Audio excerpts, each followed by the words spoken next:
আমি রেহানা পারভিন, আমার চ্যানেল রকমারি পাকের ঘর সবাইকে আমন্ত্রণ জানাচ্ছি। আজকে অন্যরকম একটি রেসিপি নিয়ে চলে আসছি। মাছ রান্নার পর অনেক সময় মাছ থেকে যায়, ঝোল খাওয়া হয়ে যায়, তাহলে ওই মাছটা রেখে দিবেন এইভাবে রান্না করার জন্য। আশা করি রেসিপিটি আপনাদের উপকারে আসবে। এই যে আমি মাছগুলি তুলে রেখেছিলাম, খাওয়া হয়নি। তারপর মাছগুলি কড়াইতে দিয়ে দিচ্ছি, প্যানে দিয়ে দিচ্ছি, দিয়ে গরম করে নিলাম। নিয়ে এখন মাছগুলি তুলে নিব। আর ওইদিকে আমি শাকগুলি বেছে পরিষ্কার করে ধুয়ে নিয়েছি, আর ডাঁটাগুলি আলাদা করে রেখেছি।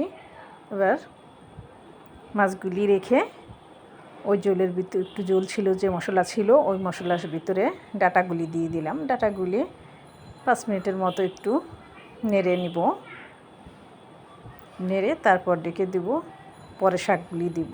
আর এটার ভিতরে আমি সামান্য অল্প অল্প মশলা দেব। আধা চা চামচ হলুদ গুঁড়া, আধা চা চামচ মরিচ গুঁড়া দিব, আর আধা চা চামচ ধনে গুঁড়া। আর কোনো মশলা দিই নেই, কারণ ওটার ভিতরে সব মশলা আছে। আর এখানে আপনারা চাইলে একটু পেঁয়াজ দিতে পারেন। শাকের ভিতরে এমনিও একটু মোটা করে পেঁয়াজ দিলে ভালো লাগে, তার আমি আর দিইনি, কারণ আমার কাটটা যেহেতু নেই তাই আমি দিই নেই। আপনারা চাইলে একটু দিয়ে দিবেন, তখন ভালো লাগবে। আর পরিমাণ মতো লবণ দিলাম। লবণ কিন্তু ঝোলের সাথে ছিল, ওইটা মাথায় রেখে লবণ দিতে হবে। তারপর কিছুক্ষণের জন্য ডেকে দিলাম। এই যে দেখেন, শাকগুলি খুবই ভালো ছিল, মোটা মোটা ছিল ডাঁটাগুলি। এই ডাঁটাগুলি আমার খুবই পছন্দ, অনেকেই পছন্দ করেন। তাই এভাবে আমি রান্না করে নিব। তাই আপনাদের সাথে শেয়ার করছি রেসিপিটি। আশা করি আপনাদের ভালো লাগবে। ডাঁটাগুলি একটু নেড়ে নেওয়ার পরে শাকগুলি দিয়ে দিচ্ছি। এভাবে আপনারাও রান্না করে খেয়ে দেখবেন। আর এই মাছটা দিয়ে রান্না করতে হবে এমন কোনো কথা না। যখন মাছ আনেন ওইটা দিয়েও কিন্তু রান্না করা যায়। কিছু কাঁচামরিচ দিয়ে দিচ্ছি, ওইটা দিয়েও রান্না করে খেতে পারবেন। তবে পুঁই শাক দিয়ে রান্না করবেন না। পুঁই শাক হচ্ছে নরম শাক, ওইটায় পানি চলে আসে বেশি। লাউ শাক দিয়ে রান্না করবেন।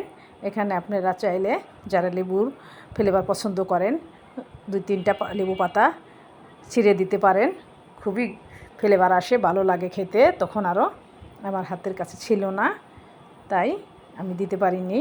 এভাবে নেড়ে নিচ্ছি। আশা করি রেসিপিটি আপনাদের উপকারে আসবে।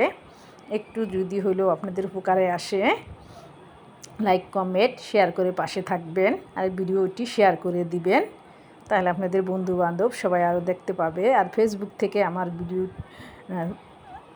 ভিডিওটি দেখলে আমার চ্যানেলটি, আমার পেজটি ফলো করে পাশে থাকবেন। আর ফলো দেওয়া থাকলে অসংখ্য ধন্যবাদ। আর ফলো দেওয়া না থাকলে ফলো করে দিবেন প্লিজ। এবার আমি মাছগুলি দিয়ে দিলাম শাকের ভিতর। মাছগুলি আমি আগেই কাটা বেছে নিয়েছিলাম। এই যে দিয়ে ভালো করে মিশিয়ে নিয়েছি। দেখেন শাকটা একদম নরম হয়ে গিয়েছে। শাকটা খুবই ভালো ছিল। আর সব সময় শাকের ভিতরে হালকা হলুদ মশলা দিতে হয়, না হয় শাকের কালারটা হলদে হয়ে যায়, তখন কিন্তু দেখতেও ভালো লাগে না। আর দেখতে ভালো না লাগলে আমাদের কাছে মনে হয় যে এটা খেতেও মজা হবে না, এরকম। তাই লাউ শাক এগুলোর ভিতরে হালকা হলুদ মশলা দিবেন সব সময়। আশা করি আপনারা আমার চেয়ে আরও বেশি বুঝবেন বা বেশি জানেন, তবু আপনাদের সাথে শেয়ার করছি। এই যে দেখেন কালারটা কত সুন্দর আসছে, দেখতেও খুব ভালো লাগছে, খেতে খুবই মজা হয়েছিল। আশা করি আপনাদেরও ভালো লাগবে। ভালো লাগলে ভিডিওটি শেয়ার করে দিবেন। এই যে দেখেন হয়ে গিয়েছে, আমি এবার বেরিয়ে নিচ্ছি। আর ইউটিউব থেকে দেখে থাকলে আমার চ্যানেলটি সাবস্ক্রাইব করে নেবেন, তাহলে আমি যখনই কোনো নতুন ভিডিও দিলে আপনাদের কাছে চলে যাবে। আশা করি আপনারা সাপোর্ট করবেন, আমাকে সাপোর্ট করে পাশে থাকবেন। আর যে যেখান থেকে আমার ভিডিওটি দেখছেন সবার জন্য অনেক অনেক দোয়া ও ভালোবাসা রইল আমার তরফ থেকে। আর সবাই ভালো থাকেন, সুস্থ থাকেন, আমার জন্য দোয়া করবেন, আমি যেন আপনাদের আরও ভালো ভালো রেসিপি উপহার দিতে পারি, সেই দোয়া করবেন।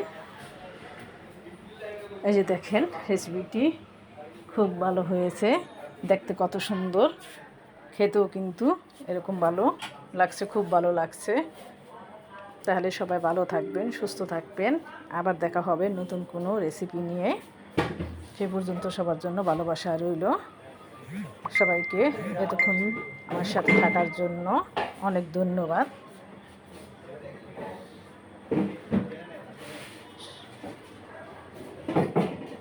আল্লাহ হাফেজ।